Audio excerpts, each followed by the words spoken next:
doing that function. There we are. Perfect. My name is Julie Midlow, Vice Chair of Transportation Advisory Board, chairing this current meeting as Cynthia Crass is not able to join. I'm calling the meeting to order at 6:01. And I guess we'll first start with approval of the minutes, and if there's no objection, they will be approved. No objection? Okay. Approved. Public comments. We don't have anyone here, but is there anyone virtually? We do not have any members of the public who are virtual. In that case, we will start with our first item of regular business, which is the Metroflex discussion presented by John Larson, friend, and Meredith Sampson from King County Metro.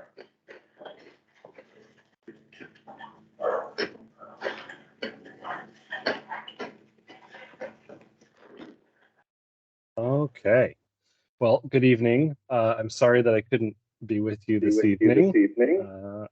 COVID is still around. So yes, I'm John Larson, friend of the Transportation Advisory, Transportation Program Coordinator, and I am joined this evening by Meredith Sampson from King County. We are here to talk to you this evening and have a really good discussion about the Metroflex on-demand service proposal. So the purpose of this evening are kind of threefold. We want to highlight past public engagement and review the previous TAB recommendations and reintroduce the TAB Metro program, and then seek feedback on the program from you in the form of a recommendation for City Council as well. The direction needed this evening, the administration is requesting TAB feedback on the following question. Now that you have seen the proposal, does TAB recommend City Council move forward with the Metroflex program partnership with King County Metro? So before we dive into the program itself, we wanted to walk through what public outreach has been done in the past, and then we'll move over to some of the decisions that TAB has made in the past and recommendations, just to kind of give you all a refresher. So most of you have seen this before. I think Haney is the only one who hasn't. This effort to bring some sort of neighborhood shuttle service to the Squawk and Tallis neighborhoods has been going on for a decade, and if not longer. Specific work around this particular effort to work with Metro on a shuttle program kind of started in 2017, and kind of moved on from there. As we've previously noted, just through the years, the work had been put in 2017, 2018, 2019, and then the efforts as far as the city is concerned was interrupted by COVID-19 and some realignments around budgeting and priorities. And that was around the point that I was brought on to figure out if we could bring in some sort of alternative mode. So the first public outreach was done in 2018 as a part of that effort at the beginning there. This was a joint survey between Metro and the city, I believe. It was called the Metro Community Connection Survey, done in February 2018, and had 538 responses. It's pretty good. The surveys found that the most significant barrier to transit was the first mile, last mile issue. Very common. And the top three things that people said would help them use transit more often was transportation service when I need it that connects to transit or local destinations, access to destinations I can't currently reach by bus, and tied for third, guaranteed ride home, a manageable cost, and knowledge/confidence in transit kind of overall. From that survey, there was a second survey conducted in July 2018, a couple of months later, had less responses, but still meaningful for 330 responses. And this basically found through, I believe a committee was convened kind of after these results came in, and they determined that the community did not need a community transportation coordinator, which I suppose is sort of what I'm doing right now.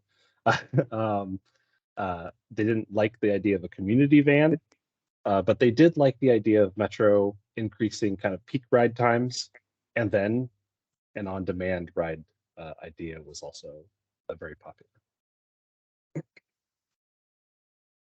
Yeah, Micah, I can only see you, which is weird, but there you go.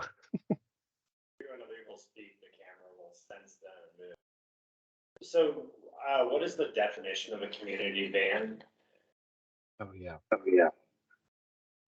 I believe the definition is the volunteer kind of led program. Basically, there would be a van dedicated, I believe, from Metro or maybe a city, that basically would be run by a group of volunteers to kind of drive people around. Is it like a ride share for work, or is it more meant to fill in any sort of last mile, first mile gap? Like, what's the purpose of it? It was the first mile, last mile. Yeah. Oh, sorry, I cut you off. I couldn't hear you. I'm just saying it's crossed out, so I'm trying to understand what the purpose of it was, and if we have any insight into why it was not liked or not. Oh, sure. Yes, I would have to come back and I would have to go back and do analysis.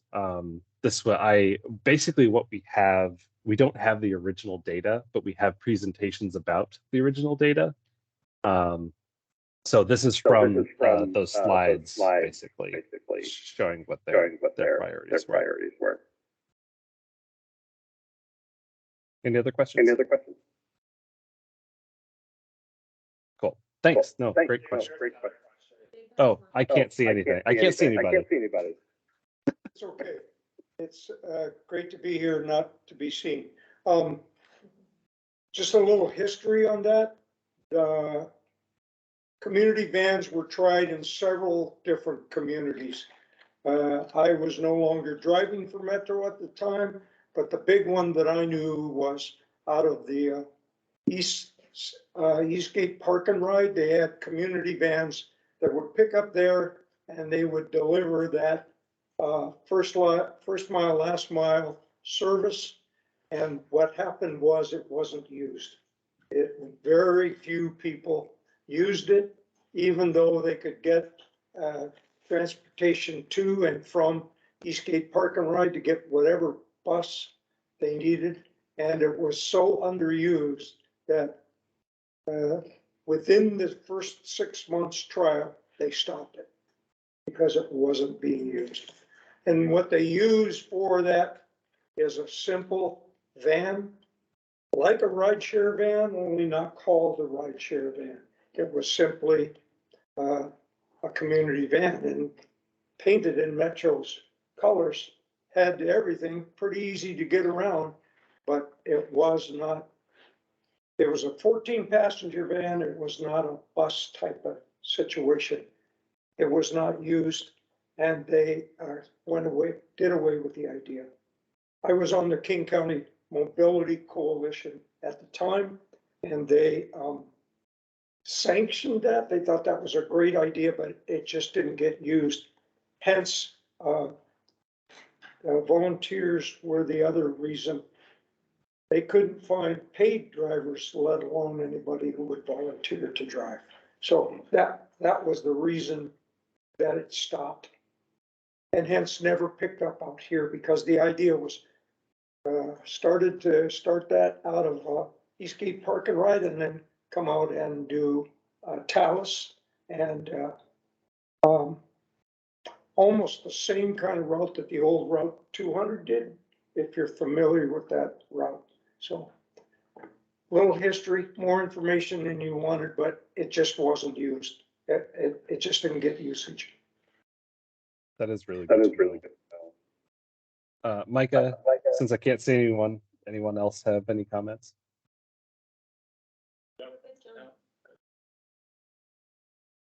All or not Micah, Julian, sorry. All right, we'll move on. So this is the most recent public outreach that we did. I mentioned this last month, in April of this year. We conducted kind of a follow-up survey of some kind.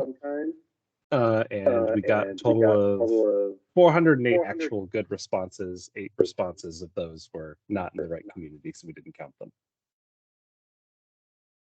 We found that transit use is down 20% since 2020, not a surprise. 65% of respondents were interested in transit if it were closer, if it were a closer option to them and where they live.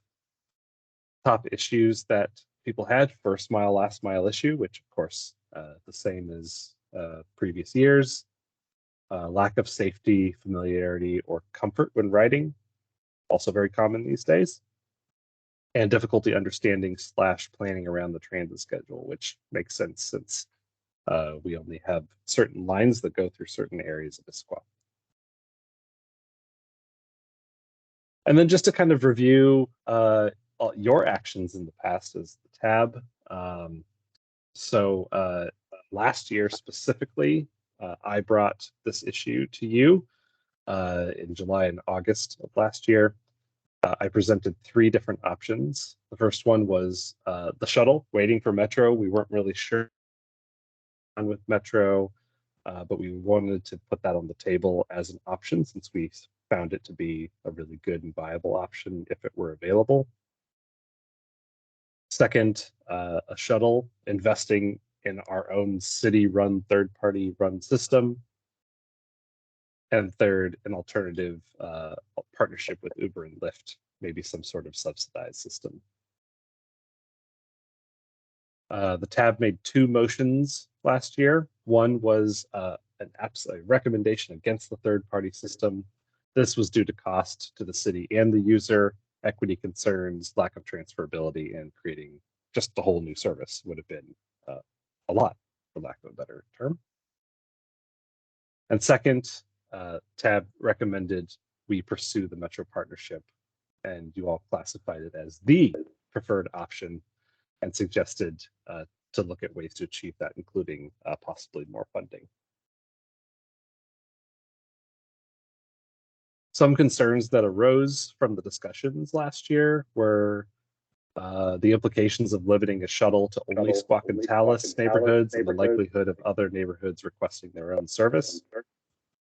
The city's expectations of return on investment. There were some questions around that during the first meeting, and it was answered by Stephen, I believe. I got a quote from him, who's here tonight virtually, and he said that a pilot project that provides first mile, last mile service to the Tallis and Squawk neighborhoods, which may turn into a permanent service in the future. That's kind of the return on investment standard. And there were also just concerns about equity, specifically around the Orca card system integration and ridership differences between rideshare users and transit users, or a third-party transit system. You all said that some Metro partnership pros were providing low-cost transit option for riders. The cost of the city was the lowest amount of all 3 options that we presented. And as we said before, the integration into the Orca card system are very important. So with that, I will hand it off to Meredith. I have yet to meet Meredith in person because we were both supposed to be there tonight, but we're switching virtual for in person. So I will let Meredith take over from here and I'll run the slides. Hi everyone, my name is Meredith Sampson. I'm a transportation planner at King County Metro and their service planning group that focused on East King County. I know Brian Henry from Metro came to this group last month to talk through Metroplex, and he's also on the call right now, but I'm here to kind of give you a quick refresher before your discussion and maybe answer some questions throughout the presentation that were brought up the first meeting, but the presentation will look very similar, so I'm just going to kind of go through it pretty quickly. You can go to the next slide, John. And actually, one thing I'll mention before the agenda is just that I do not, for the people who are virtual, I do not have access to the internet. So if there's any questions, shout them out or like virtually raise your hand so I can see on there. So for the agenda, I'm going to start the role of on-demand services, move into an overview of Metroplex, how it operates, where it operates, how to request a ride, and then the potential Issaquah partnership and service area. Starting off with the role of on-demand services. So Metro's flexible services are part of Metro's broad range of mobility services. And they kind of, it's a program that started, I think, nearly a decade ago. It's evolved over time. We've worked with communities, tried new ideas, and adjusted based on what we've learned. On-demand services are a type of service that Metro is offering right now that kind of fit under the flexible services umbrella of mobility options. The role of on-demand is to provide mobility options to areas that don't have the infrastructure, population density, or land use to support high-capacity fixed route bus service, but where there's still an identified mobility gap for folks. The main priorities are to connect riders to that fixed route transit, either through park and rides or transit centers or major stops, and also to increase access to jobs and community assets locally within each service area. For the last few years, Metro is operating on-demand services through a couple different vendors, and in March we consolidated all of the on-demand services into one vendor and service, which is now called Metroplex. So I wanted to spend a few minutes refreshing you on how this service works. The main premise is that people can use this to travel from a point within a service area to any other point within the same service area. Riders can request a ride on demand using either the app, our call center, or a website. Riders can designate a start destination and end destination, and then they'll be provided with an ETA. And when riders book a ride, if they're doing so through the Metroplex app, they can designate in their profile whether or not they need a wheelchair accessible vehicle, and it will remember for future trips. And I believe the same goes for booking on the website, or if you call and let them know profiles created and that preference is just ingrained in your profile at that point. Interpreter services are also available to request a ride. One thing I wanted to emphasize about this service is that it is the same fare as a bus, and you can pay on board with Orca card or a Transit Go ticket. You can pay through the app with a credit card as well, but no cash or paper transfers. So not accepting cash payments, I know kind of raises a red flag for some people for an equity concern, but you know, a lot of thought went into that decision. It takes, it cuts down the time it takes for people to pay for efficiency reasons. It reduces risks, like safety risks to riders and drivers for not requiring them to handle cash. It reduces operational costs and complexities associated with accounting for cash payments. And riders still can use cash to pay or load Orca cards at transit centers. And also you load cash onto the Transit Go ticket app at read like different areas, I think different places across the region, but I looked in Issaquah and there's one at the Walgreens here that you can load with cash. So it is an option for people still, in just kind of a roundabout way. I also know there was a question at the last meeting about cost per ride. So as of June 2023, the cost per ride for Metroplex is $17.95, and that's an average across service areas. But that's not, just to preface, that's not the cost to the rider, it's the back end cost. Per fixed route, it varies. Per person, per ride, like how is that Per per boarding. ride? Yeah. Per boarding, okay. Yeah. And how many miles is that on that? What's the average ride in miles? Ooh, good question. I know the average is 3 rides per hour, but I don't have the number of miles per ride off the top of my head. What's the average occupants besides the driver, passengers, I guess? It's not far above 1 right now. I'm trying to get that up. Can I ask about so like you mentioned, there's a place to, like, when you build your profile to know whether or not like you need wheelchair access. Is it like the vehicles available? Is that not a standard across the board that's offered, whether or not like they do have like access or? 1/3 of the Metroplex fleet is wheelchair accessible. Okay, so is it dependent on like the population that is being served, whether, and I guess if like no, you know what I'm saying, like no Yeah. one needs one, then we'll get one that can't accommodate that. Oh, you're saying if no one needs one? Needs like, yeah, a wheelchair accessible. Yeah, I think So I think they do their best via the vendor does their best to spread out the wheelchair accessible vehicles across the county, so, or across our service areas, so that if one is called, it's not like in Takes Lipton or super- something far away. But I don't think it's guaranteed that there'll always be one in The service Issaquah or area. Sammamish exactly, but I think they try to spread them out so that it takes a shorter amount of time for them to get there. So the $17.95 was the MetroFlex cost, and for fixed route, it varies, as you can imagine, quite a bit across different routes in our system. And unfortunately, because of the way the data is updated with the FDA, I only have 2021 data to share with you, but the cost per boarding for fixed route as an average across every route was $13.34 a ride in 2021. Now, pre-pandemic, it was $5.61 a ride. So you can imagine that 2023 data is going to be somewhere between those two as ridership has been recovering. When you say fixed route, Mhm. do you mean, is that predominantly buses, or does that also include like, I don't know, some sort of other service? No, I should have specified fixed route bus service. Okay. Yeah. So while the cost per boarding for MetroFlex is on average higher than fixed route, it is important to kind of look at right side mobility options for the area we're trying to serve.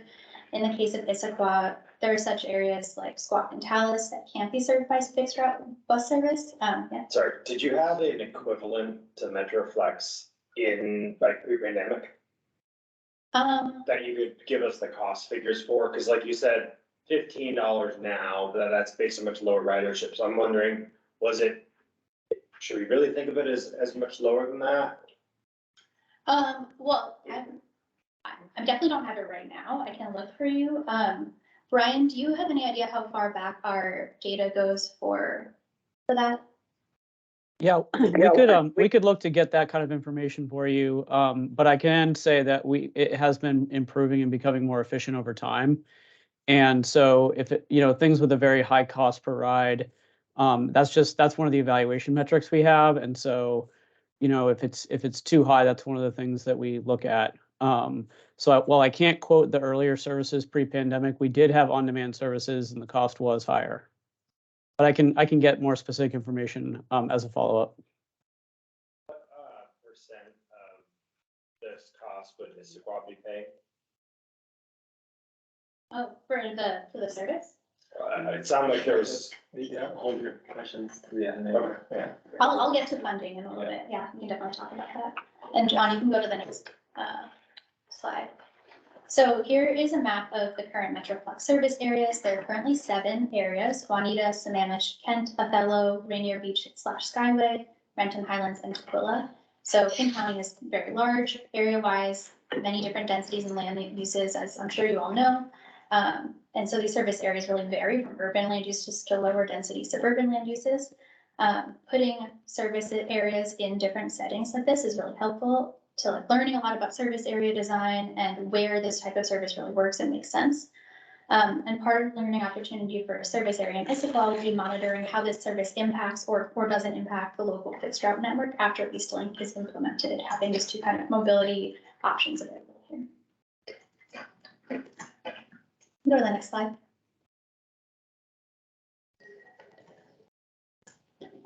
So this is what the MetroFlex app looks like. So you create an account, you book a ride, it provides you with an ETA, very similar to interface with other rideshare apps you may have used or seen before. You enter your pickup and drop off locations, and you can track your driver's progress along the way. Average ETAs right now are about 15 minutes. And depending on demand and who else is requesting a ride and where they're going, the algorithm will consolidate rides where it makes sense. So your vehicle may pick up others and or drop them off on the way to your destination. One feature of this service that is that it's integrated with Metro's bus network. So we want this service to complement fixed route transit as best as it can. So within the app, you can also see transit options, and we've begun using this fixed route filtering. So what that means is that if someone requests a ride and a quote unquote good transit option is available instead, the user will be given directions to catch that. So how we define good is 1/4 mile or less of walking distance within a 15-minute ETA of when the user would get there using MetroFlex, and no transfers, so only a one-leg trip. Another point on this slide that I wanted to kind of talk through is this corner-to-corner service. So this is a feature of Metroplex that helps to increase driver efficiency. When someone requests a ride, the interface will direct them to a pickup location that is usually going to be a nearby corner or cross street, and we call these virtual bus stops. But no one would ever be directed walk more than 300 feet, and that's a lot further than normal. The average is about 70 feet. But if a user marks in their Metroplex profile they have a mobility concern, this overrides the virtual bus stop situation, and you will get picked up at your door. Okay, moving on to what we're thinking about for Issaquah. So I won't touch much on the outreach done in 2019 because John covered that. I've heard it before, but flash forward to 2023, and in talking to Issaquah city staff, we heard there's still a desire for a mobility option here, specifically for the Squawk and Tallis neighborhoods is how it started. We looked into that, assessed where we heard people wanted to travel, along with the transit hubs, and came up with this combined Issaquah-Sammamish service area. As I mentioned before, the Sammamish area already exists. So this would be expanding it to cover a portion of Issaquah. The proposal to expand the existing Sammamish Metroplex zone to cover Issaquah includes the funding by the city of Issaquah for approximately 3,700 hours, which is one vehicle for service Monday through Saturday in the service hours that it's open for the year. Having a combined area allows for people traveling in these areas to have more destination options. There's also an added efficiency that comes from vehicle sharing, having those zones be combined like that. And we're hoping to be able to launch this service this fall, the timeline goal. Prior to launch, Metro's community engagement team will coordinate with Issaquah and priority community-based organizations to raise awareness about the new Metroplex area. And the work will focus on groups working directly with or for priority populations and building relationships with local organizations, along with whatever outreach the city of Issaquah decides to do on their own. So that concludes my quick refresh presentation this evening, but I'm happy to answer questions or move into discussion, talk about funding.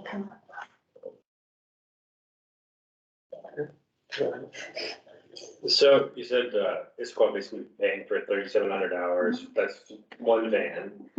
That's the One van, equivalent, yeah, we talk more in vehicle hours versus number of vehicles, just because we can add in service hours kind of incrementally. And what's the equivalent cost? I don't know what the hourly rate is. It is about one vehicle if you're gonna do, Yeah. the cost, it's about 260,000. And how many additional,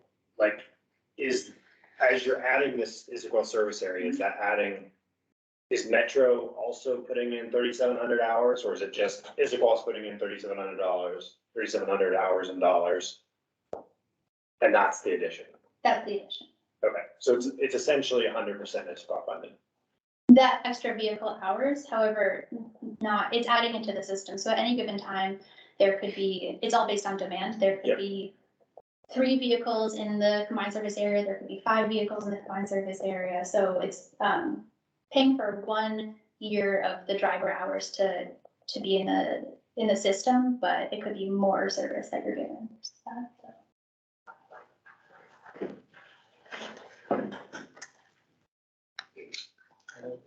Yeah, go ahead. Sorry, so yes, you if I can ask questions. What is the demand like in the current Sammamish service area? I don't know if we talked about that before. No. I guess is it super busy, and so someone in all the way in Tallis or in Squawk is trying to hail a ride, and it's going to take a long time because it's really hopping up there. So it actually is pretty busy in Sammamish right now, but we're hoping with the addition, the additional funding from the city of Issaquah to fund an potential extra driver here or more hours, then that will, based on our demand modeling, we think that'll be fine, it'll cover. Okay. Yeah. Can I ask another one? Yeah. This is probably too into the weeds and maybe not our TAS responsibility, but if we want to move forward with this, fall is the ideal launch. Is there any, just based off of because we want it as soon as possible, or that's the ideal conditions, it's back to school, it's is it worth having a longer marketing campaign and launching a little later, I don't know, more towards winter? Or is that's probably over I'm just curious about the timing of the launch. The timing of it was really led by the city. Okay. So John can speak to that if you want to. Yeah, I'm trying to remember, the exact discussions that we had. I believe the fall was the time that we pitched to Metro just based on the processes that we would need to go through. So taking it to TAB, taking it to mobility and infrastructure, taking it to council. So I believe we really wanted to get it up and running as soon as possible because, every month without this service is another month of people not having access.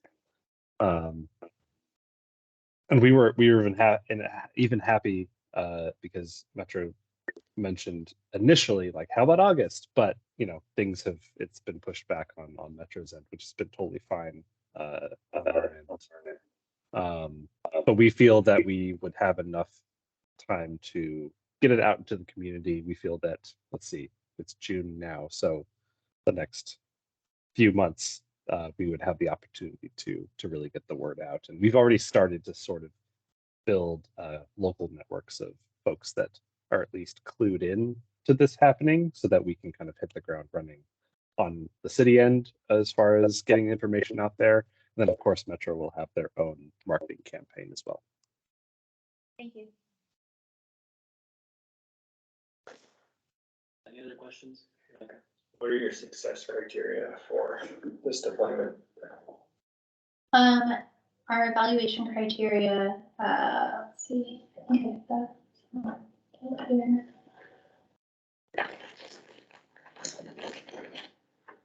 And the other question I was gonna ask is this gonna be restricted so it only is first mile, last mile, or will people be able to use it to just get a different ride somewhere off route and potentially use up a lot of those 3,700 hours doing short route replacements that really are not, because if first mile, last mile was what was the number one reason people aren't using public transit, mass transit, are we gonna restrict so that it is actually helping that?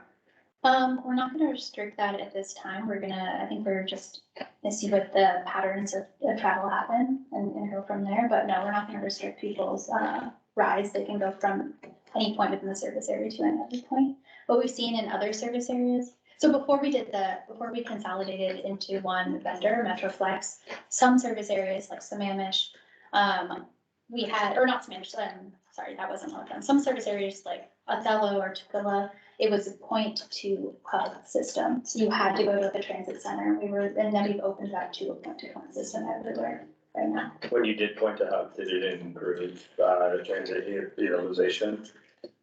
That's a good question. I mean, I would imagine so because that's the only place that riders can go. But I don't know if it improved. Well, it might have replaced people walking or paying for rides, or it might not have necessarily Not yet, changed it. Okay. I'm not sure. But for our evaluation criteria, we have rides per vehicle hour, cost per boarding, and then percent of riders that are either picked up or dropped off in a designated equity priority area for equity. Okay, and do you have numbers for those, or is it? Yes, Those are the things you're looking at. those are the things we're looking at, but we do, we can compare them across service areas and we have an evaluation plan we're working on with targets. How is Sammamish doing relative to those? I believe Sammamish, I know that their ridership is really going up right now, so I would imagine productivity is pretty high, but I don't have their cost per boarding or equity numbers there. Any other questions? Okay, at this point, I think we can move to direction and address this question about whether TAB can recommend that City Council moves forward with the Metroflex program partnership. So anyone want to start with that discussion? Oh, can I ask one more question? Sure. I know it can be made wheelchair accessible. What if, we've got folks that have like a stroller or something like that? Is that, like, are the vehicles tailored to that? Like a fold-up stroller, I imagine you go in the trunk, they're minivans. Okay. But it's not gonna be something where you can I guess a wheelchair accessible vehicle might be better for that as well, for any other mobility. Okay. Needs, yeah. Thanks. What are they using up in, Sammamish? What vans are they using? Are they using those 14 passenger with the ADA, or are they just using They're 10 using, passenger vans? I believe they're using 10 passenger vans. So they wouldn't be ADA. No, but we do have, It's available. yeah, I mean, it's some, it's not like, there's certain fleet that are assigned to one service area at all times. They're kind of moving around based on demand. So, there are wheelchair accessible vehicles that will take rides in Sammamish as well. Okay. Sorry. Okay, now let's move to the question, who wants to get started on this issue? Anyone? I guess we just need more information from the cities like Sammamish on the performance before we make like a yes or a no. Like whether it's the cost, whether it's the number of rides, efficiency, any sort of KPIs that you have for Sammamish or other. Sammamish is the closest to us. So Yeah, I wanna, I think this demonstration is going to be a part of finding those performance measures, and I think just expanding this service area in general, because Sammamish and Issaquah are pretty much, because Issaquah people go to Sammamish, Sammamish people go to Issaquah, Lahani people go to both of those areas of service. And so I don't think, because when I was first looking at this map, like a year ago or so, when it was, I don't know how many months ago it was, but when I saw it was just in Sammamish, I was like, this is not going to be as effective as it could be if it would be extended down to Issaquah. And Issaquah is where the transit center is and other transit networks. So I think expanding the service area to Issaquah will really help to identify those, those performance indicators. And generally, I think just expanding this last mile situation is best. So, yeah. Go ahead.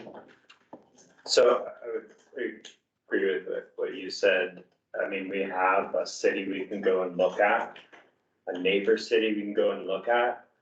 We're talking about over $250,000. City shouldn't spend money when they have the opportunity to go look at. Hopefully, these success criteria were set, 6 months ago, 12 months ago, something, so they can go and look at, have they been achieving to those? If not, we should talk about why and whether that then makes sense. I've never, and I will never be a fan of spending money to find out whether something's gonna be successful when we have the opportunity to go look at and see whether it was successful. If it was, I mean, great, right? I mean, if it achieved the goals, that's awesome. I'm also pretty concerned that, the presentation was saying the number one thing holding people back from using mass transit is first mile, last mile. And this is not specifically targeting that. That's not necessarily a bad thing. It could be that this is a different need and a very important need. But I'm curious as why, if that's the number one gap, why are we not trying to address that gap and focus on addressing that gap? Because that was presented as the number one gap.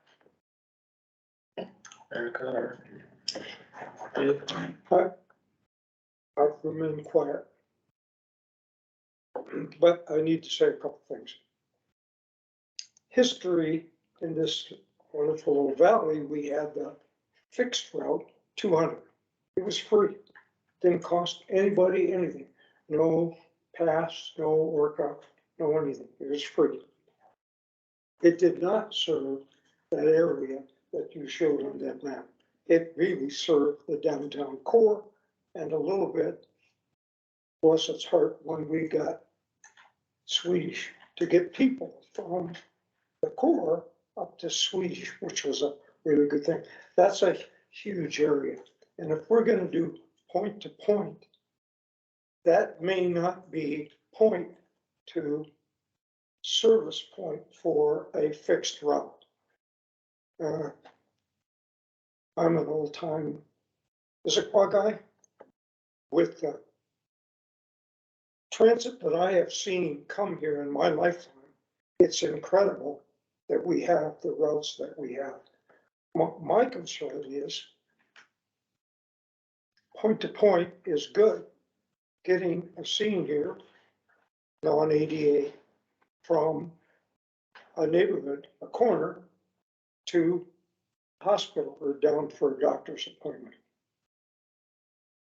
My thinking from past is pick them up and get them to the transit center where they take a fixed route and go to work.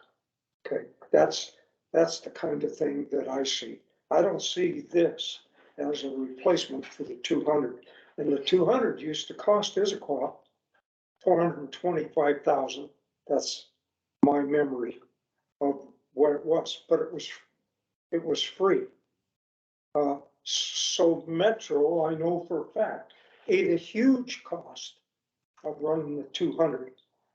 They ran 2 buses a day, all day, from early morning to late evening. A lot of it to serve the high school, okay, which it did. This I see is totally different. I have a tendency to go with my friend here, going, well, that's a lot of money to throw in the arena to see if it's going to work. Because my history on the King County mobilization, King County Mobility Coalition was that route in Bellevue did not work. It didn't have enough, and it was point to point. It was not just transit center to someplace in Bellevue. It was someplace in Bellevue to another place in Bellevue. And they just didn't get the bang for the buck. Forgive me, but I believe that's how I feel that this is going to turn out to be. If we could ever get back to normal away from this thing called the pandemic, we had folks picking up folks and getting to the transit center or a corner where they could get the bus and go into Seattle or work or whatever. I got to tell you, my feeling is I probably would not vote to go to spend this money to see if it's going to work. I think we got a ways to go, but I'm only one vote, only one voice. But my experience tells me it's going to be difficult. And you did the math. You did the hours times 3,700 hours, right? What, in using that, are we, the individual who gets on uses their Orca card, right? And that's how they pay for it. It's not going to cost the user $15. The user is going to be $3.25, or for us seniors, $1. I think it's a great service for seniors. I'd be all in favor for it, seniors, but I just see it as costing the city. It's rolling the dice, is really what it is. It's rolling the dice. And if that angers some people, I'm sorry, but my experience tells me it's rolling the dice. And I'd really like to know more of how successful Sammamish is with theirs. I know it's picking up, but I know in the very beginning, they didn't have the ridership.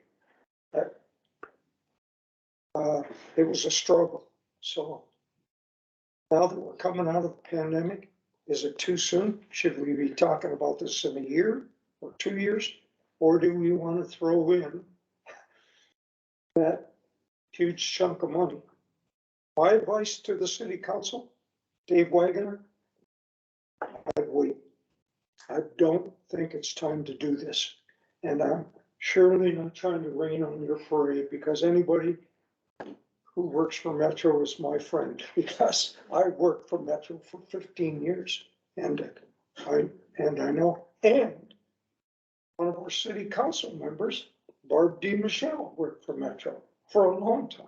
So she's gonna have her own thoughts on this. So with that, for copies of this sermon, you can wait to send your, everyone. I share the concerns that have been shared, but I'm also concerned about how, if the focus is on like, why isn't this purely first mile, last mile? We looked at that, you know, that's something that was raised when, sorry, I'm not being super cohesive right now. I guess the last pilot that we considered for e-scooters, that also didn't pass, and I'm just nervous about, you know, if this isn't, I know it's not up to us, it's up to council, but if this also doesn't move forward, then kind of like, okay, where do we land? Like, what's the next option then? And I know e-scooters was different service area, but, I don't love it if it seems like we're, you know, like, no, that option's not right. Well, this option's not right either. And then eventually we just exhaust out our options, but, yeah. Yeah, I mean, I think with the public transit. Oh, go ahead. I'm Okay. just saying, yeah. Obviously, public transit is subsidized. That's the nature of it, right? I think when we were first looking at this in August, the proposal to, you know, have the city do their own system or to contract it out, those were just not good options. But this is a tremendous option because you can get from your house to the transit center and easily go it that way, versus, you know, taking Uber or something like that and paying that on top of the $270 or $325 fee for the for 554, for example. And I think with the pandemic traffic, you know, we're talking about the impacts of the pandemic on transit travel and all this, right? And I don't think travel is limited to this point hub anymore. It's really point to point, right? It's people going from their neighborhood to another neighborhood or something, you know. It's not so focused on fixed routes, and I think we need to acknowledge that. And, you know, to be honest, $250,000, that won't increase service hours on 554 or anything substantial like that. I think $250,000 is a decent amount of money for putting in a needed service that's local. And $250,000 in the realm of a $50 million general fund, I don't think it's significant, to be honest. So, for the improvements that will bring.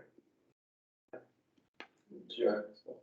Well, I was just gonna, underscore a couple of things. First is, I think you're right, traffic patterns have changed.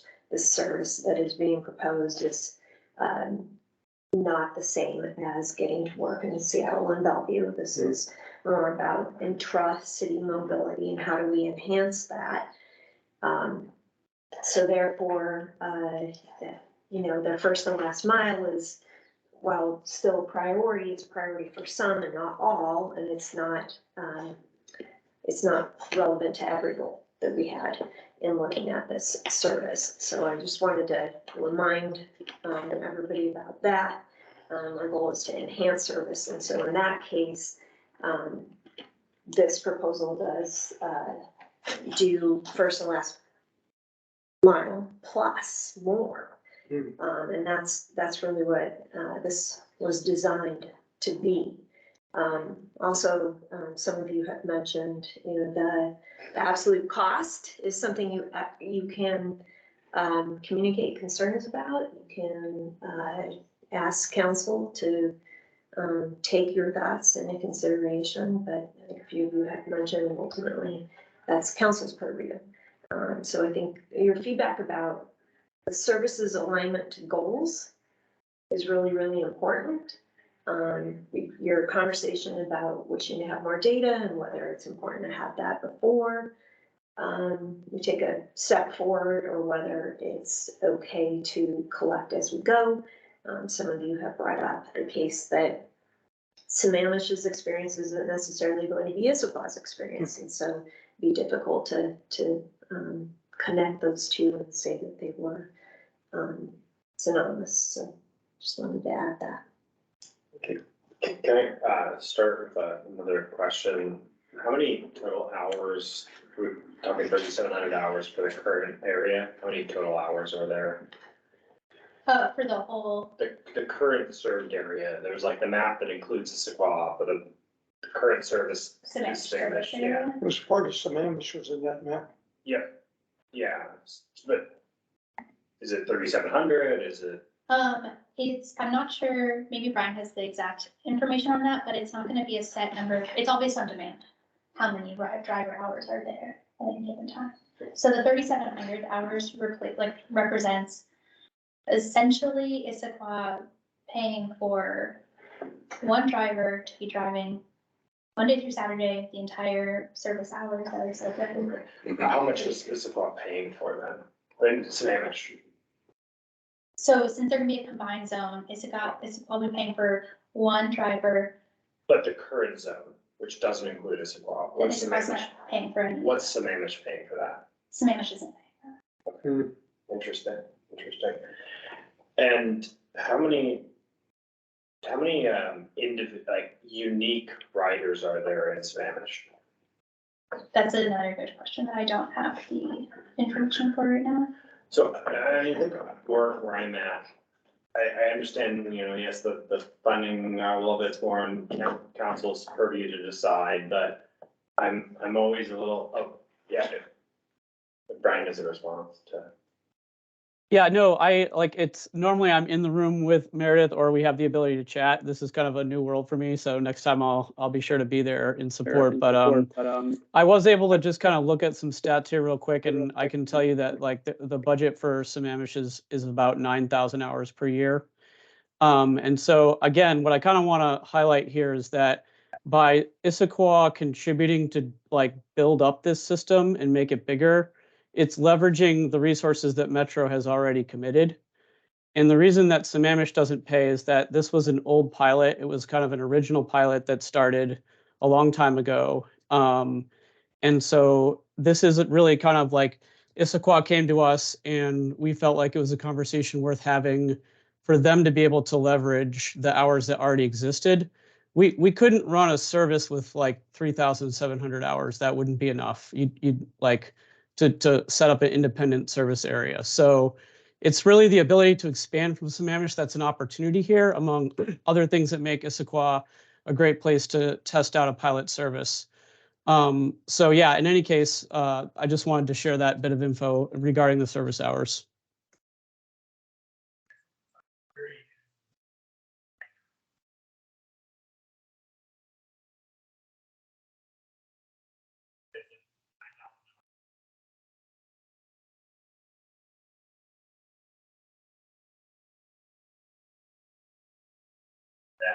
And so, do you have 1,000 riders, unique riders, you're paying like $8,000 a person to actually be able to use this? And so pretty interested in that, because I suspect that there's a number of high users and then, very few people that are low users. So just coming back to the funding piece of it, I think that there's some, Washington State didn't balloon their budget by tens of billions of dollars over the last few years by spending $40 billion at a time. They spent 500,000, million here, million here, million here, and it adds up. So yes, 260,000 compared to 50 million is not much, but it's another 260. It's another 260. And I think it's okay to go back to council and say, like, we don't think this is worth it, right? Because you can use that money for something else. You can save it till next year and put it towards a bus. Or some other solution. So I think I'm still interested in this, but I'd wanna see like, what are the goals? And maybe we need to have a discussion about what would our goals be for this? What are our objectives, our success criteria? And then how is it performing? Yeah, it's not the same as Spanish, but how's it performing in Spanish? And is it actually aligned then? Because we have this opportunity to go look at someplace there, and honestly, if it's doing well according to what the criteria they set out, then that's a very different story, and yeah, I'd have a different opinion, but right now, I can't recommend supporting that. I think, we're thinking about this as two different systems, but as it's proposed, it's gonna be one expanded system. Just like the way that we're talking about Sammamish metrics, let's talk about that before we go to Issaquah, or make it an Issaquah. I think this is just expanding the system, and then once we expand the system, we'll learn the metrics from there. Sammamish is not gonna be a separate zone of service. It'll be the same as Issaquah's, and this is just part of making that more of a cohesive service area, I think, and that's where we'll be able to get clear data about the success of that. Because I don't think keeping it in Sammamish would be, yeah, John? Yeah, I just wanted to note that I agree with that. Maybe this was an issue of semantics. Maybe we should have tacked on pilot to the title of this, because this is what these systems are inherently. These are pilot projects. And yes, this is a chunk of money to throw at it. But for me, as an advocate for this program, it's worth throwing at for this short amount of time and then evaluating going forward. That's what I'll say about that. I might also add, if the committee is feeling like more data is needed, there's an option of asking Metro to bring back a few of those numbers, and we can have another discussion about it, knowing that, you know, subsequent steps for approval included going to the Council Mobility and Infrastructure Committee, allowing them to have an opportunity to discuss and then provide a recommendation to the full council. So, you know, taking the month of August off, for example, means, you know, any potential startup of the pilot would probably be delayed. But I just want to suggest to you that's one possibility if you feel like more data is going to help you in either making a recommendation or providing your thoughts to the council committee. Dave, you were raising your hand? Two quick questions. One quick comment. How many vans are now operating in Sammamish? At any given time, there's about 2 to 3. 2 to 3, and they're operating 5 days a week, Monday through Friday, and they're operating Saturday. I saw that on. Yep. Okay. So how many hours? Somebody said 9,000 hours up there? They're paid for 9,000 hours? No, they're only paid for what they operate. That's what makes it an efficient system. We budget to assume for some growth and some uncertainty, but at the end of the day, demand is what will drive the cost of the service. And you know, I mean, there is a scenario where if demand became very high, it's like it's still a static amount paid by Issaquah. So the risk is really on Metro in that respect. If demand got high enough, we would have to like kind of use more hours. So if like there's less demand, then we won't necessarily use all those hours. Again, we're learning and it's a fluid system, but that's the answer to your question. I hear that. Just real quick. Are they peak hours or are they non-peak? So as Meredith mentioned, there are times like in a peak demand hour, whatever that might be, like you'd have more demand, so there would be more vehicles. Whereas in a time when there's less demand, there'd be fewer vehicles. It's based on demand.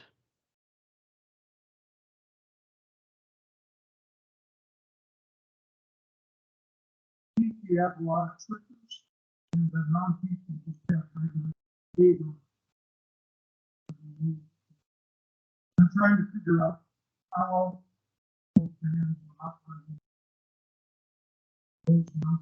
I apologize. I'm not picking up the audio. I apologize. Go out. Meredith? Oh, yeah, I think, so. What is your question? It's the peak, so they're operating 2 to 3 vans, and they're operating 12 hours a day. So are they operating in a peak? So all 3 vans are running in the morning, maybe 1 van running from 10 to 2, and all 3 vans are running peak in the afternoon. So, That's whole different kettle of fish, which I really see would be what we would do here in Issaquah. 1 van handling that map that I saw you is gonna be very inefficient. well, it's that Brian was saying, it's all, command based across all of the service areas. So if there is really high demand at a certain time, this problem more vans will come, if there's less Correct. demand, is the What's the maximum number of vans that you are able to provide to Sammamish right now? And then after this, it's all of a sudden, so I don't think there's a maximum number, because it's all just based on like the algorithms that are in there. So it's not like we So have if we to had, have it. if we had 5,000 people running all of this, you said. Oh, I mean, I don't know what the number of vans are in our system. I don't think it's, What's the most number of vans you've ever had served?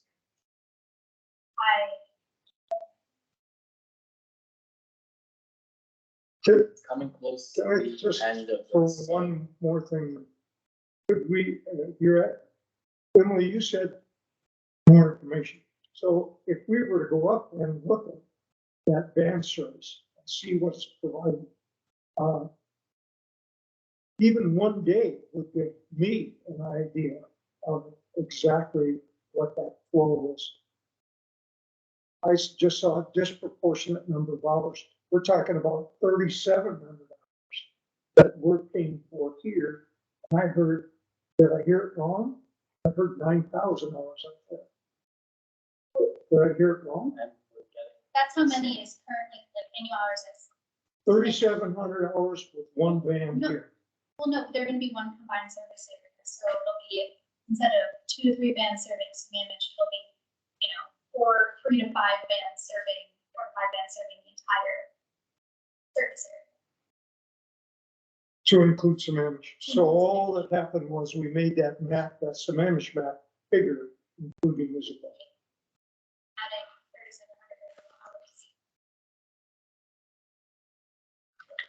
3,700 hours. 2 other questions I have. John, you can probably answer this. Is floor number 3 and 4 at the transit center still closed? And have we been the city been notified that the 214 is being suspended in the fall? Yes. So we are losing service around the time that this service would begin too. Huge route. That was a nonstop route from downtown, from Issaquah, park and ride, straight to downtown Seattle. And that suspension, anyway, I'm gonna shut up because they're asking. Yeah. So we'll have to come to consensus about this. Again, I feel like we can't accept the dichotomy of having Sammamish supposedly being a separate service area. We're expanding the service area. Issaquah and Sammamish are totally integrated, they really are. Sammamish people come to Issaquah for everything. Issaquah people go up to Sammamish. And, True. so, and Klahani is Issaquah and Sammamish almost. Julian, I move that we take a vote at this point. I think we don't have to take a vote, but okay. It's a recommendation, so, Correct. Yeah. We take a vote on the recommendation. okay. Let's do it. Someone would need to second it, right? That would do that. It's gotta We have a should second. someone should make a motion on the recommendation. So, Yeah. I will go ahead, I'll make a motion And certainly, anyone's welcome to vote against this, right? That's how it works. That we do not support the plan at this point in time. We are most interested in learning how the Sammamish routes service has been performing relative to the objectives, and that we need to have some more conversation about our objectives and how those may align with Sammamish. Second. Okay, We have discussion. any discussion? I sure do. Do we have, I know this is more for, do we have to have a consensus in order to like make a recommendation to council? We can't have a like somewhat fractured view and then present that to council. Yeah, I mean, we can say that the majority, for example, may have, oh, John? At this point, I would say, this is my recommendation about your recommendation.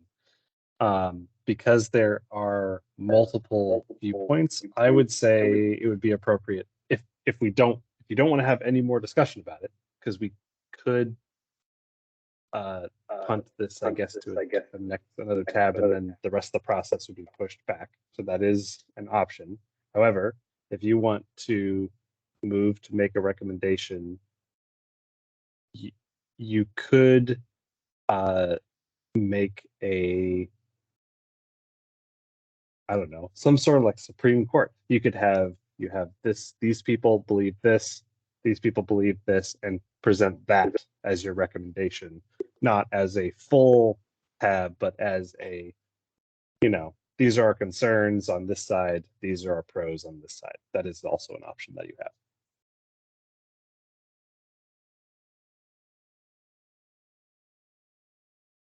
We do a motion, so We did. we can quash it or we can vote. We are voting, right? So because we've already moved and seconded, so there will be a vote. Okay, all those in favor, say aye. Aye. For, All those in favor of Of the the motion. motion of Micah's motion. aye. Okay, those not, nay. Okay.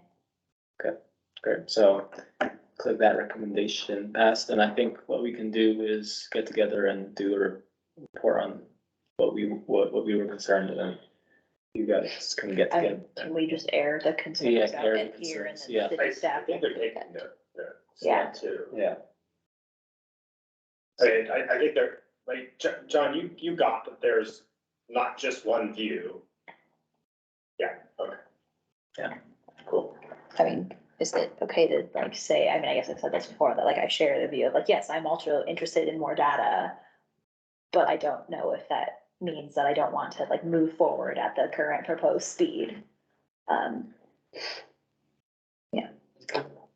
Great, well, in that case, thanks, John and Meredith, for presenting. We'll move on to the tab training and refresher informational item presented by John Larson-Friend. Is that still recorded or since it's training, it's not recorded? Still recorded, I think. Councilor. Yes, we'll still record. Thank you. Thank you. Thank you very much. Have a great evening.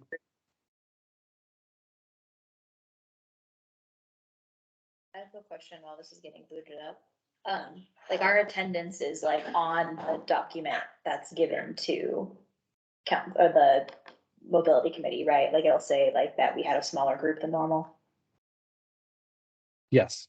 Yeah, we can do that.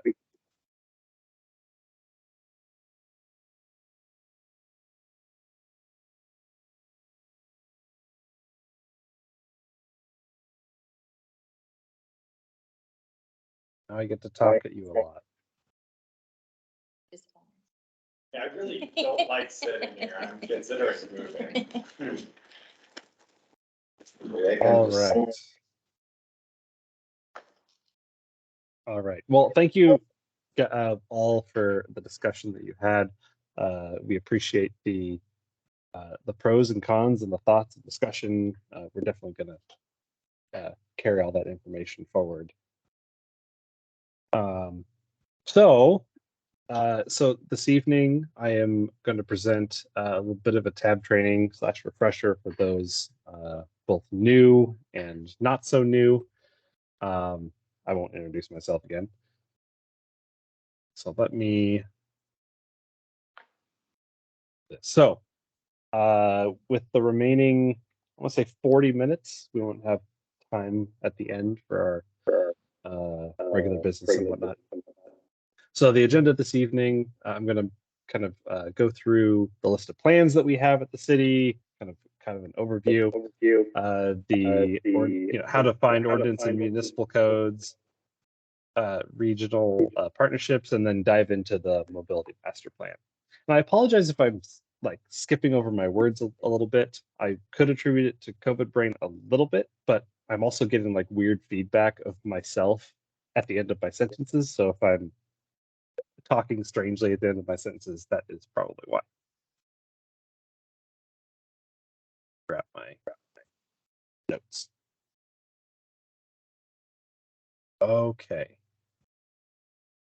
So first, I wanted to move through the list of plans here at the city, just to kind of refresh everybody about all of them that we have. We have a lot, quite frankly. So first, we have our comprehensive plan, specifically the transportation element. It was last updated in 2020, and then we will do a full update per the state mandate in 2024.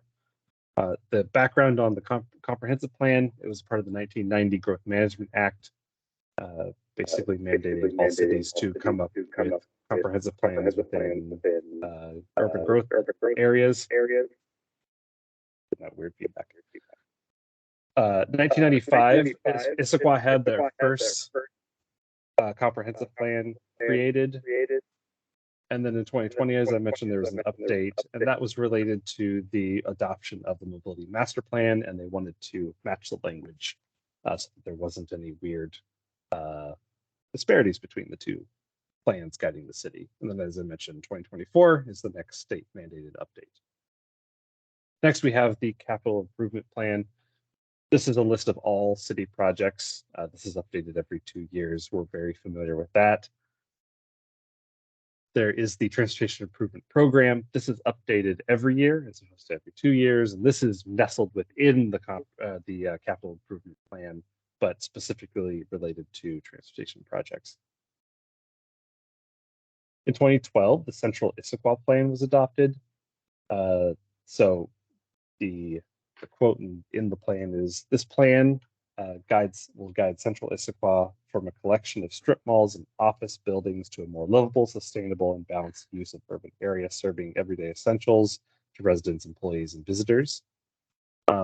This was created through a task force. It was a task force of property owners, business owners, environmentalists, and interested citizens. This is a really interesting plan, especially to me, because this is a good view of where the city wants to take kind of that central business district around I-90, where we have a lot of strip malls. We have the Costco campus, but we really, the goal is to kind of make it a new urban core, which is very cool. Next, we have the walk and roll plan. This was from 2014. Essentially preparing the city of Issaquah to be one of the greatest walkable, bikeable, livable cities on the planet. This is a very aspirational document, and it involved many stakeholders, and it really kind of for me it was sort of a first iteration of the mobility master plan, kind of bringing these ideas of how to give people more options on how to options to ride their bike and walk around the city. And this brings a lot of policy enhancements and plan integration kind of all into one spot, just like the mobility master plan would a couple of years later.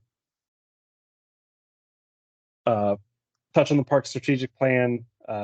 Its vision is to connect residents and visitors to nature and each other through a vibrant parks and trail system within the city, neighborhoods, and regional lands that provide and recreate outdoor activities for a balanced, healthy, and inclusive mountain, lake, and valley community.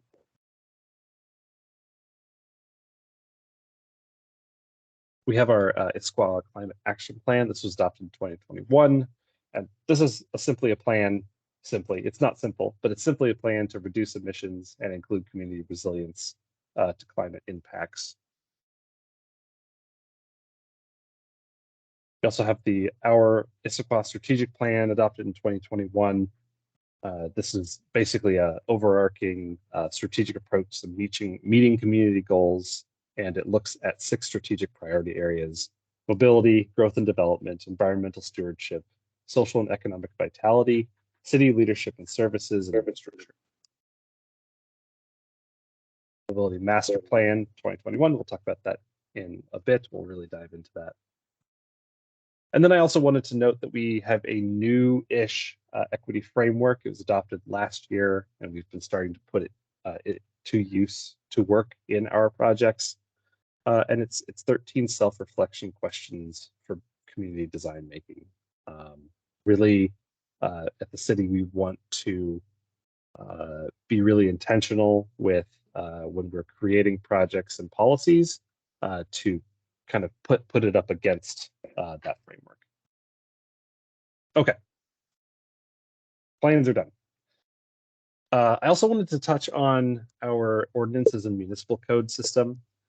This is actually a newer website, at least in this format. So if you're ever interested in either falling asleep very quickly at night or just looking up specific codes, this is where you would go. I think a simple Google search will take you here, but if you want to note it, it's https / issaquah.municipal.codes. We have several regional partnerships here with the city of Issaquah, WashDOT, King County Metro, and Sound Transit. WashDOT, of course, is the state agency that takes care of our major roads within the state. And specifically here in Issaquah, we're looking at Interstate 90 and State Route 900. So any projects or requests from the community that could pop up related to ramps, SR 900 or I-90, these all are within the purview of WashDOT. Therefore, all those requests would need to go there. And of course, we are in dialogue with WashDOT about any projects that might be coming along. We also work with WashDOT on the commute trip reduction program. That's another program that I manage. That's a state mandate through the Growth Management Act era, the 1990, that basically requires all businesses over 100 employees to provide alternate modes or options to work, whether that includes providing Orca passes or, bike parking or anything like that. Of course, we're all familiar with King County Metro and Sound Transit. They have I would say, a very robust network within the region. Specifically here in Issaquah, this is our current system. Some of these routes will be going away in the fall due to budget cuts and driver shortage. Unfortunately, we talked about that a little bit earlier.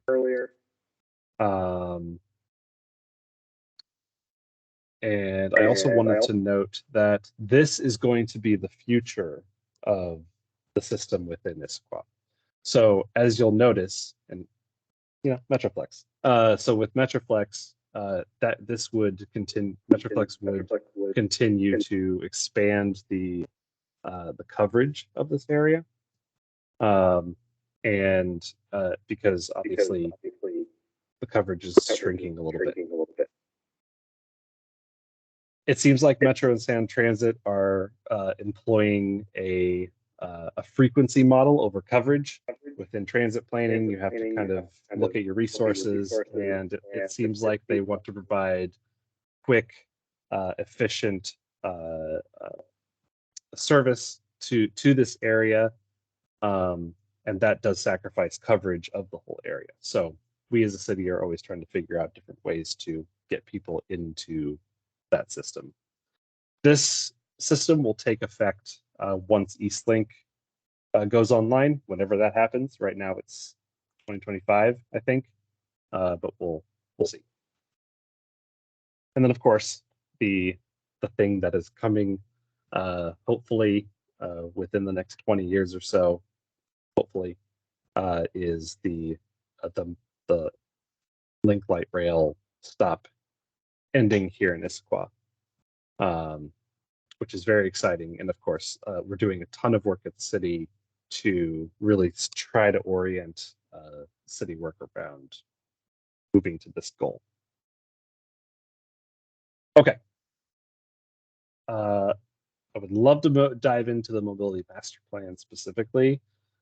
This is such a massive guiding document. This is really what we, at least we as city employees in the transportation sphere, really reference and look at. Stephen Padua is so kindly here this evening to provide me a little bit of backup, but also kindly accepted my request that he give a little bit of history, since he was highly involved in the process of creating it. So I'll give Stephen the floor now. Everyone, can everyone hear me okay? Okay, so the Mobility Master Plan, the project itself started back in 2019 when I was around when I first hired with the city. But the discussions on getting the project funded and initiating a master plan like this for the transportation system in Issaquah actually goes back to about 2016, 2017. Following some investments the city made around transit, the 200 being one of them. And the city wanted to look a little bit broadly on how it was going to be connecting the walk and roll system, the transit system, the auto system, and everything in between. So the council funded the transportation planner position and the mobility master plan project, which then started in 2019 and kicked off the conversations on how are we now connecting all these different dots in the system that were essentially in separate plans before that point. And so the whole effort on the mobility master plan was really the consolidation of a lot of those planning efforts, the goals and policies established in the walk and roll plan, the goals established, the policies established in the transportation element, and some of the transit discussions and investments that the city had really committed to prior to that point. John, was there anything else you wanted to ask? No, that's great, I think. Thank you. All right. So diving into the format of reverb is crazy. Is divided into 4 separate words. So it really gets into what Issaquah is today, or at least 2021, and whatever future growth is hopefully planned or coming, or it looks like it's forecasted. It dives into the play and development. So if you're interested in like, how did this thing come to be? You can go there to look at that. Tab was very highly involved in this process. I wish Tom or Cynthia were here, because they were here during the process of going through the mobility master plan as it was created. But sadly they're not. So I'll do my best to fill in those gaps a little bit. And then we'll really dive into the goals and policies of the mobility master plan. And we wanted to provide this information to you tonight, specifically because I think a lot of your decisions are probably, or should be probably informed on the plan. Goals and policies. Sorry. And then I'll look at the plan implementation as well. So looking at the guiding principles here. So there are 6 guiding principles that Issaquah has established for mobility. 1, improve mobility within Issaquah today, prepare for growth, better connect Issaquah with the region, promote environmentally sustainable mobility, invest wisely, and anticipate transformation.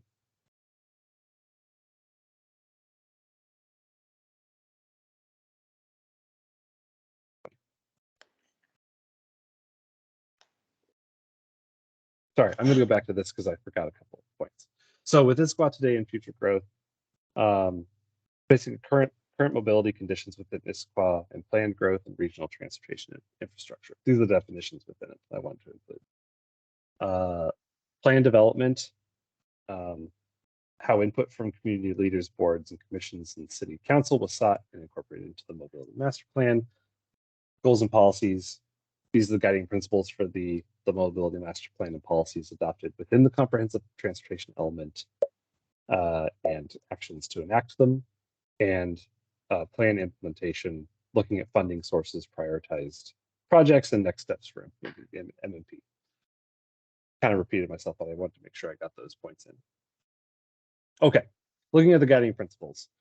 So first, improving mobility within Issaquah today. The goal, this principle really wants to provide safe, accessible connections within Issaquah to provide near-term benefit to people of all ages, abilities, incomes, and backgrounds using all travel options. Preparing for growth. This is looking to coordinate transportation with land use for anticipated growth by building a complete multimodal network that fits the context of Issaquah's neighborhoods. Better connect Issaquah with the region. This is looking to leverage regional investments and prepare for light rail to better connect Issaquah with the region. Promote environmentally sustainable mobility. This is all about embracing an environmentally responsible transportation system to protect Issaquah's natural environment. Investing wisely, apply sustainable funding practices, including prioritizing system maintenance alongside capital investments to best leverage prior investments. And lastly, anticipating transformation, develop a transportation system that enables new technologies, emerging transportation options, and economic trends. Okay. Now we can get into the goals and policies. So goals and policies are divided up into these 7 buckets: proactive safety, quality of life, multimodal balanced network, walking, bicycling, transit, and automobile. So this first area of proactive safety, the goal is to provide safe and comfortable streets that encourage people to travel by walking, bicycling, and transit. Each section also looks at the guiding principles addressed and basically evaluates if this area ticks the box for all of them. Not all these goals and policies tick every box, but when creating the mobility master plan, I think wanted to be transparent about that. So the first policy, policy 1.1, is implement safety improvements at locations with a history of severe and/or fatal collisions. Policy 1.2, develop and adopt a Vision Zero ordinance, an action plan to end traffic deaths and serious injuries on Issaquah streets, and coordinate with the state of Washington's Target Zero plan. We've begun a little bit of the Target Zero plan. We have not adopted a Vision Zero ordinance, but we are, I believe, in kind of the beginning stages of at least taking a look at that. 1.3, establish safer vehicle speeds and calm traffic where appropriate, especially using proven traffic calming measures. This is another program that I am in charge of and working on a rewrite of the policy because it is not meeting our needs at the moment. Okay, moving on to this second area, climate and quality of life. So goal, design mobility to improve outcomes for the environment, for public health, and for equitable access to resources and opportunities. Policy 2.1 looks to achieve a 15% increase of non-drive alone mode share from 2017 levels to 2030. The next one, achieve a 20% reduction in vehicle miles traveled, VMT, from 2017 levels by 2030 in alignment with the K4C goal, which I realize I don't know what the K4C goal is. Stephen, do you possibly have that information? If he's there. It's the King County for Climate Actions. Cool. That's great. Oh, we lost a video on the room.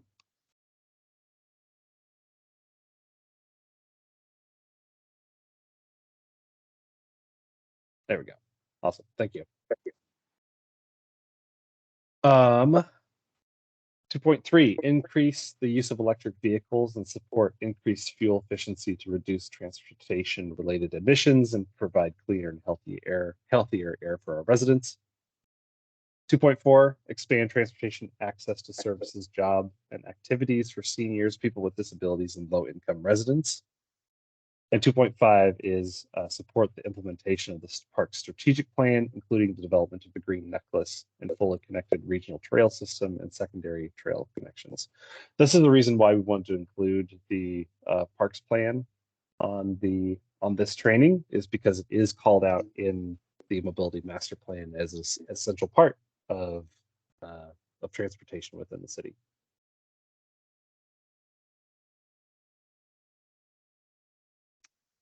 Multimodal balance system. So the goal of this area is to develop a multimodal balanced transportation system that will support increased transportation options for the Issaquah community. The first policy around this one is to build a connected street grid that prioritizes the movement of people and goods. You've gotten a little bit of that from Thomas Valdriz with his street standards presentations that he's presented to you. Invest wisely in a new transportation projects and prioritize funding to maintain existing infrastructure. And 3.3, establish a network of streets that are constructed and operated to meet the needs of and enable equitable, comfortable, and safe access for all users.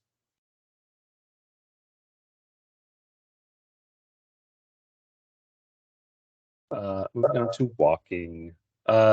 Build a system that enhances a local connectivity and is tailored to prioritize a comfortable walking network.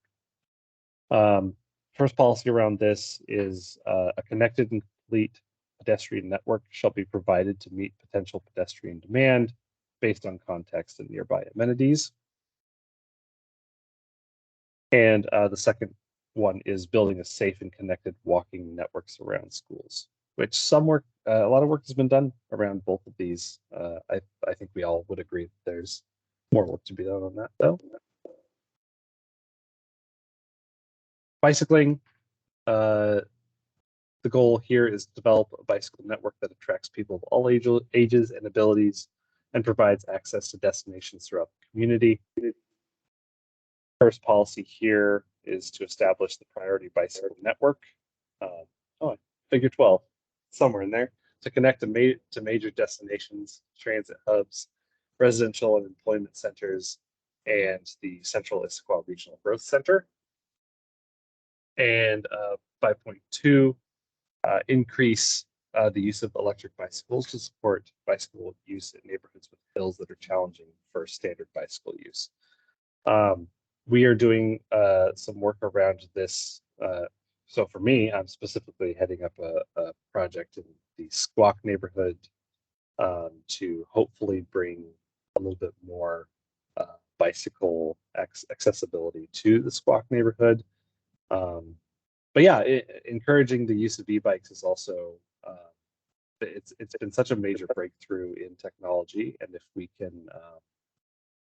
as a city can increase the use of those e-bikes, I think people will be a lot more comfortable moving in and out of the hilly neighborhoods that we have. With transit, advance the transit system to connect the region and improve access to transit for all community members. These are pretty straightforward. Policy 6.1, prepare for high capacity transit. 2, provide safe non-motorized connections to transit facilities, which we talked about today. And then 6.3, expand transit access to neighborhoods that are not currently served by transit.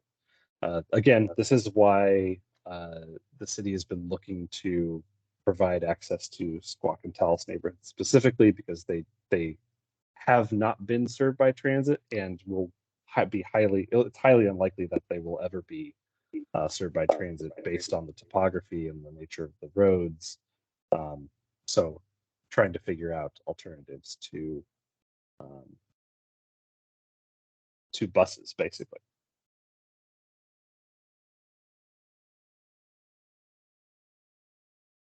And finally, we have auto travel. So this one is about creating a balanced roadway system that is carefully coordinated with land use and prioritizes the movement of people and goods. So 7.1, these are when the policies get a little bit more tricky. So 7.1 says Issaquah's 84 concurrency intersections should meet the level of service standard defined for that facility. 7.2, greater levels of auto delay may be permissible where mitigations to improve intersection level of service would degrade conditions for people using other modes or would result in projects that are unaffordable to the city. So even though we do want to create a roadway system that, you know, is smooth and provides auto mobility for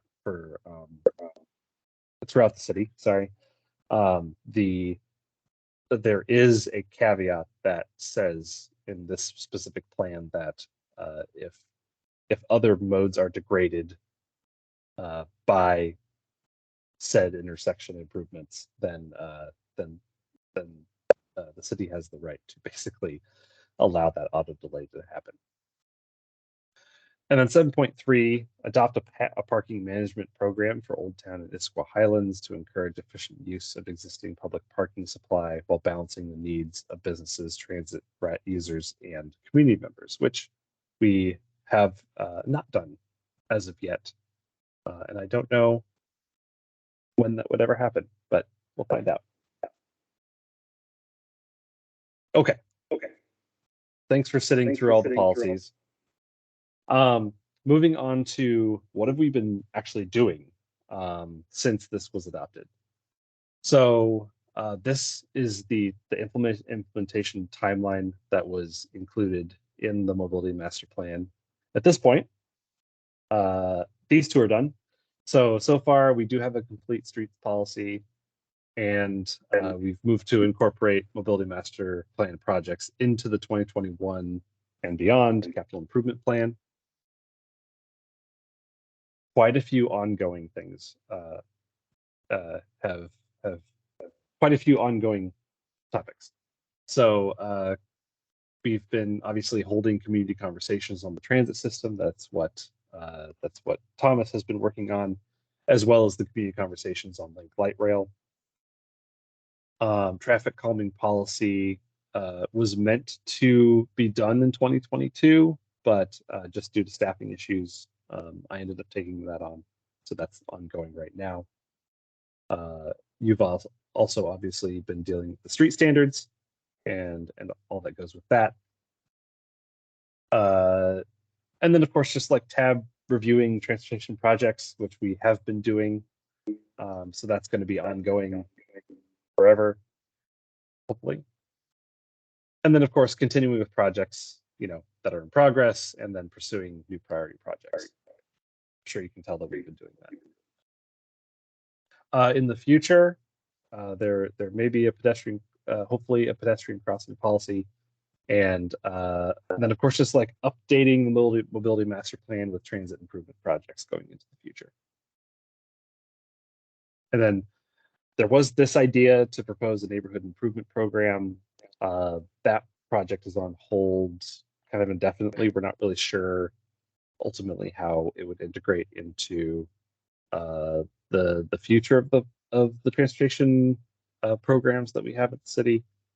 So we made the determination, I think, late last year to kind of put that whole project on hold to see if other types of programs kind of more organically fill in the gaps that that one would have. So talking with Cynthia, she was very excited and sad that she couldn't be here, but she was very excited to talk about the project evaluation criteria. So this is the area of the mobility master plan that TAB, I think, had maybe spent the most time with. So basically, it was the city wanted to put together a literal scoring criteria of projects to ensure that the projects that most aligned with city goals occurred maybe faster than other ones that maybe scored lower. It's not always true, but sort of the general rule. The project evaluation criteria matches the goals of the mobility master plan. I'm not going to run through all this, but I will say that John Mortensen specifically, when he said that when he goes to put new projects into the TIP, the Transportation Improvement Program, he has used this scoring criteria to basically put a score onto new projects. So these are the type of scoring that these projects get. And again, TAB spent so much time with this specific area. I'm sure Stephen can attest to that. And each one sort of quantified each area as far as its strengths and non-strengths.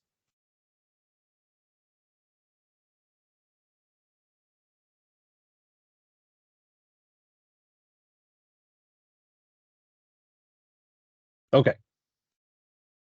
all I got for you. I know I threw a lot of information at you. I tried to make it as exciting as possible. I don't think it really was, but the mobility master plan is it's just a really important document, and I encourage you all to go back and read it periodically, or at least peruse it periodically, because it really does inform the direction that Issaquah wants to take its transportation system and what its priorities are.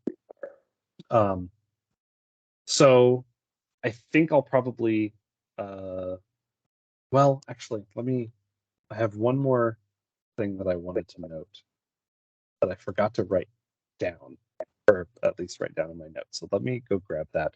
There were a couple of things that Cynthia specifically wanted to note were not in the mobility master plan.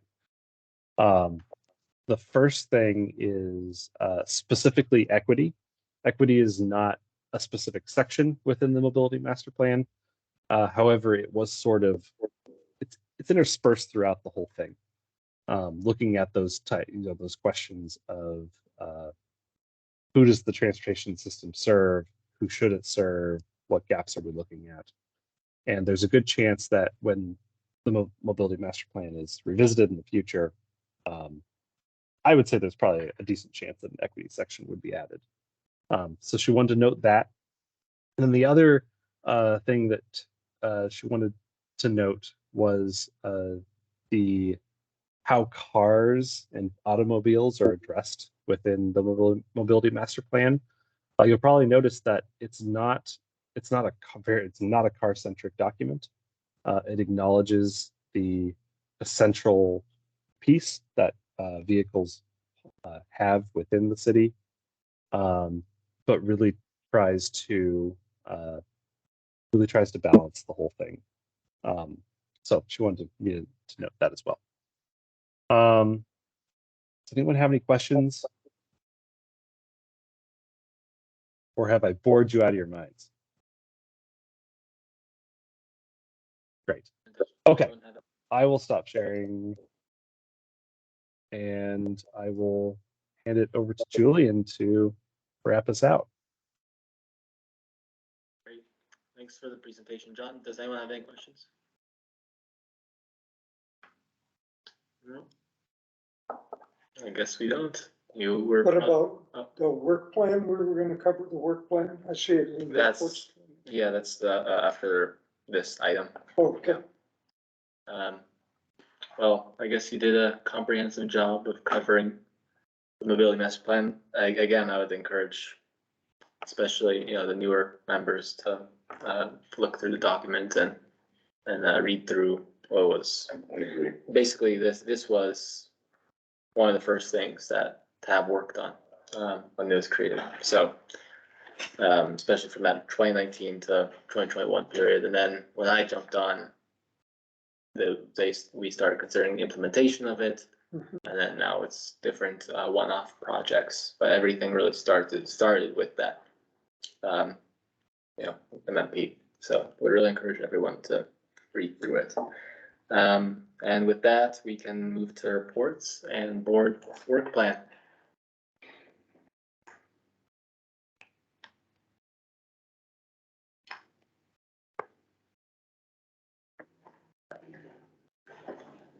All right.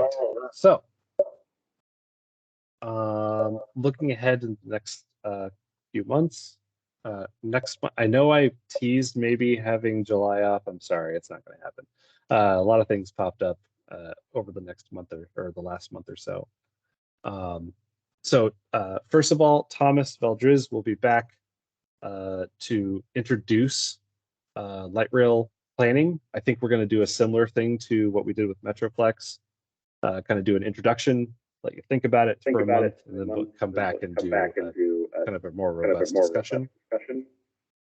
And then the biggest thing that we'll be looking at is a presentation by Dale, can't remember her last name, and she wanted to present on the ADA transition plan. So that's very exciting. I'm very excited to hear about the work they've been doing around that. August, Marky Crimp, yes, yes. The August will again be light rail planning, and then in September I'm planning to bring traffic calming to you all. I know you've been presented on it in the past. Isabel did a great job sort of having a really good discussion with you all, I don't know, a year ago. So now it's my turn. I am working on developing the policy itself, so I will be, I'll continue to write that over the next couple of months, and then I will be ultimately bringing it to you to evaluate, because we really want to do this right. So yeah, that's the work plan. I'll hand it off to Julian again. And I see a hand.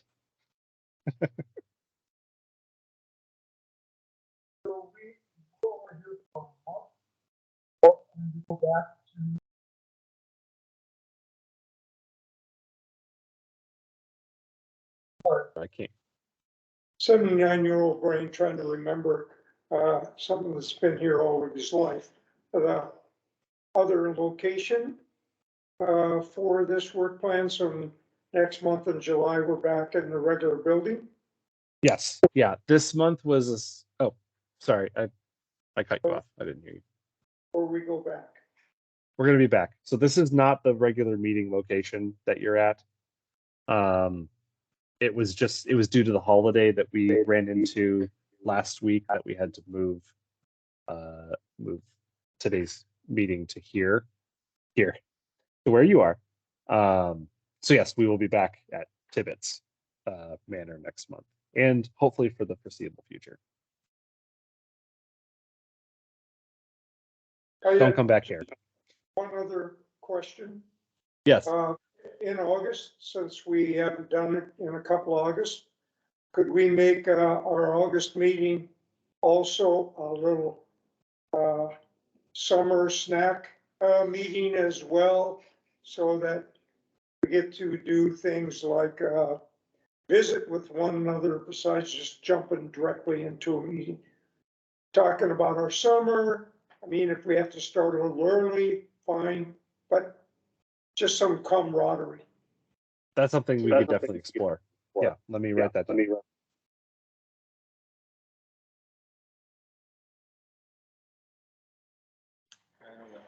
know. We would have to figure that out. I mean, It's fine, It's as long as it's core. public. yeah, as long as there's a core. Do we have a staff report? I don't believe I have anything specific to report on staff side. Thomas is on his honeymoon, so he is not here. So he didn't have anything to report back on his projects, but he will of course be back next month if you have any questions for him. But no, I don't believe I have anything else. No chair report, no youth report. Any other business or announcements? No? This room is hot and I'm glad we're not meeting in it next time. Okay, great. Well, in that case, we'll be adjourned. Oh, I do have a question. Yeah. When is our next meeting? Do you know the date of our next? Is it the normal I Wednesday? do. It is July 26th. Thank you. Okay. Well, with that, we're adjourned at 7:52. Thanks, everybody. Thanks, John. Absolutely, thank you. And sorry I couldn't be there in person.